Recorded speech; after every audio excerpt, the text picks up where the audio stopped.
What's on, ladies and gentlemen? My name's Ross, I like games, and today we've got another card we need to have a little bit of a look at from the upcoming War for Cybertron Siege, Wave 3 of the Transformers trading card game. Now, our spoiler today does come from the lovely Landon Dastrup over on Twitter, the lovely fellow who runs TCG Rollout. For various reasons that are his, not mine, he's not able to make a video about it at the moment, but he still wants to reveal the card.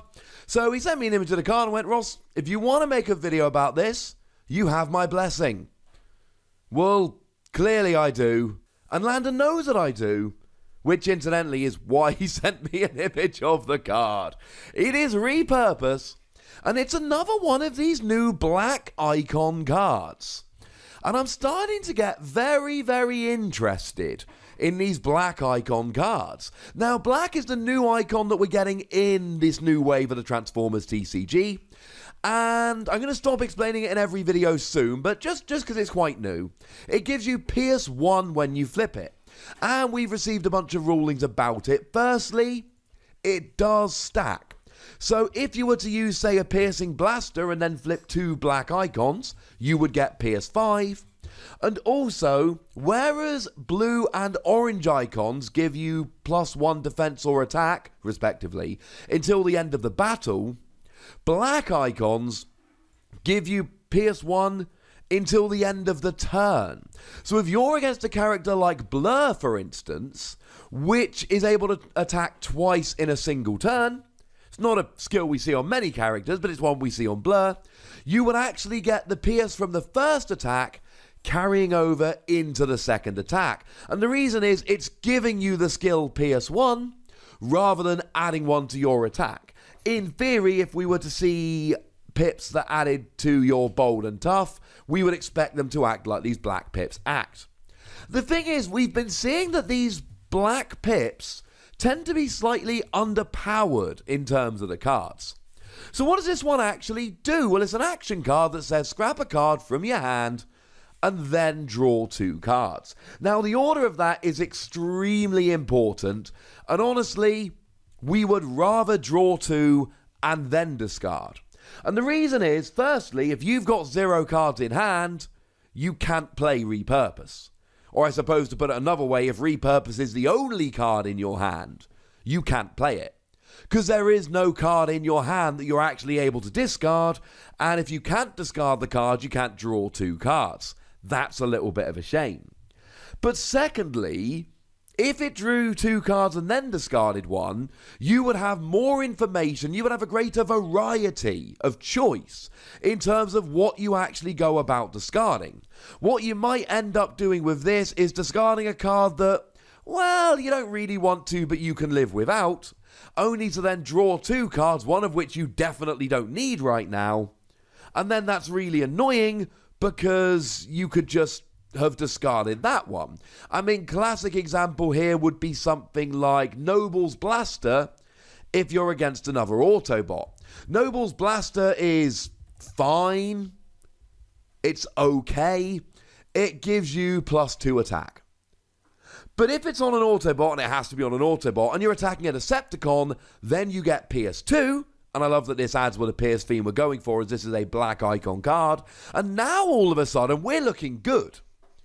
But if you're not against a Decepticon, you can really live without this card, so it would be a good candidate. So the order of this is really important, and to be completely clear, we would much rather draw 2 and then discard 1.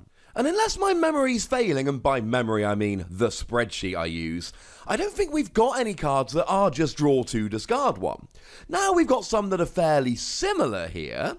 So we've got, for instance, Inspiring Leadership, which is draw 3 and then scrap 2. Usually better, but the scrapping 2 can be kind of oppressive. And, I mean, one of the ones we've got here is Confidence, where you draw 2 and then you scrap 2. But if you began the game with only Autobot characters, you may play an action, which could work. And then, of course, we've got Incoming Transmission, where you draw 2, and then put 1 from your hand on top of your deck. It's not quite discarding, but it's kind of similar. Of course, if we want just vanilla draw, we've got Pep Talk. Pep Talk is the best vanilla draw we've got. It's just a straight draw 2. It's fine. If you want to knock it up a notch, we've got Universal Network Access, which lets you draw free, but it's also a star card, so it takes one of those stars you've got for building your deck. So I'm not saying you can't, but I am saying it is, let's just say, restrictive in terms of the decks you can actually go about playing this in. So as draw power, it's fine. But we're seeing this with a lot of the black icon cards at the moment. We don't really care because we need the black icon. And it seems like the Transformers TCG people are really valuing this black icon. There's another video I'm going to do in a couple of days showing a couple of black icon cards, which gives us a very similar message. And that is, black icon cards are good, ergo we are going to drop their power so that you can't really take advantage of them too much. You've got to sacrifice a little bit of function in order to get the black icon. And the real question here is, how deep into the black are we going to go? Because Pierce is good. I often make the point about characters with high defense but low health, that they are really going to come unstuck if they come up against Pierce.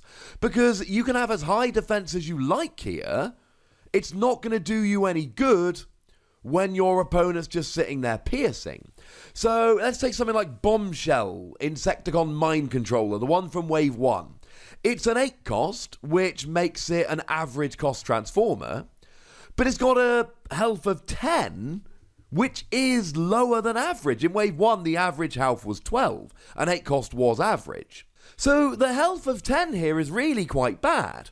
But then we look at it and go, actually, it's got a defense of 4, double the average, and it becomes a little bit of a tank, which is really, really nice. But then, of course, Pierce can go through it. And you basically say to your opponent, ha, I don't care about your defense. Pierce guarantees that you do damage equal to your Pierce or your attack, whichever is lower. So you see these blue decks running around trying to get a little bit beefy, and you just use Pierce to go through. And if you really go heavy on the black icons, you can really take advantage of this. Now, one thing to bear in mind here, you've still got to make sure that your attack is equal to your Pierce. If you've got an attack of 4, it doesn't matter if you get up to a Pierce of 8, because you're still only guaranteeing 4 damage. It ain't going to work, ladies and gentlemen. It ain't going to work. So there is a bit of a balancing act to be done here. You've got to make sure you've got some attack. You've got some orange icons in there as well, maybe. And look, this isn't a phenomenal card, but it might work. Sometimes you want cards in the scrap pile. So let's take Wheeljack as an example. Wheeljack was one of the ones from Wave 1, still sees quite a bit of play in Cars decks. And when you're in bot mode, if you've got a weapon in your scrap pile, you've got Bold Free. Bold Free being rather good, incidentally. So there are some characters out there like Wheeljack that are going to want this. Are you going to want Wheeljack and Pierce? Maybe. Why not? But the fact of the matter is, we may get more characters like this in the future that do want to have stuff in the scrap pile. And if you want stuff in the scrap pile, this can be really good. I'll give you one more example. Hunker Down. Hunker Down is a great card whereby you flip all of your characters that are tanks in alt mode into their tank mode, and then you attach an armor from your scrap pile. Problem is, you might not have an armor in your scrap pile. So here you can attach one armor for your turn, then play this to scrap one, and then you can attach it using Hunker Down. So I actually do quite like this. As a draw card, we've got better options. But as a black pip draw card, it's really good. And the other thing is, drawing 2, discarding 1 can be good, but it would be way better if it was draw 2 and then discard 1. You can still discard that weapon for Wheeljack, you can still discard that armor for Hunker Down, you would just be able to do so after drawing 2 more cards, so you might end up with a better armor, or a weapon you want less, that would be better off in the scrap pile. I don't adore this card, but I think it's draw power in a black pip deck. And we don't currently have draw power in a black pip deck, so as a black pip draw card, I love it. As a draw card generally, it's fine. I think we might have better options, but it's fine. So there we go, ladies and gentlemen. That's what I think about it. A huge, massive thank you to the lovely Landon Dastrup for allowing me to do this video so early and for being just a lovely chap. And if you're not subscribed to TCG Rollout, why not go fix it? And then tell me what you think about this card. And then go nuts, be nice. And then make sure you like this video, subscribe to this channel, and follow me on Twitter at the Wossy, where we talk about Transformers and a whole bunch of other games. But by far the most important thing, as always, look after yourselves till next time. Thank you very much for watching. My name is Ross, and you've been watching Wossy Plays.